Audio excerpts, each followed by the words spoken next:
حضرت ابو ہریرہ رضی اللہ تعالیٰ عنہ سے روایت ہے، محبوب خدا مصطفیٰ کریم صلی اللہ علیہ وسلم نے فرمایا،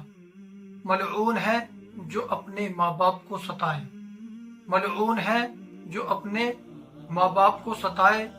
خدا کی رحمت سے دور ہے جو ان کی نافرمانی کرے۔ اعلیٰ حضرت امام احمد رضا خان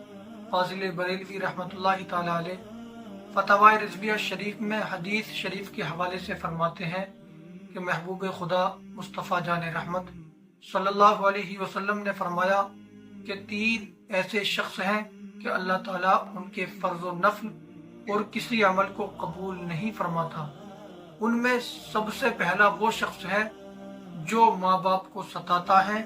اور ان کو تکلیف پہنچاتا ہے۔ ہم سبھی کو چاہیے کہ اپنے والدین کے ساتھ اچھا برتاؤ کریں، اچھا سلوک کریں، ان کی نافرمانی کرنے سے بچیں، کیونکہ والدین ہی ہمارے لیے جنت ہیں، اور اگر ہم ان کی نافرمانی کر رہے ہیں تو والدین ہی ہمارے لیے دوزخ ہیں۔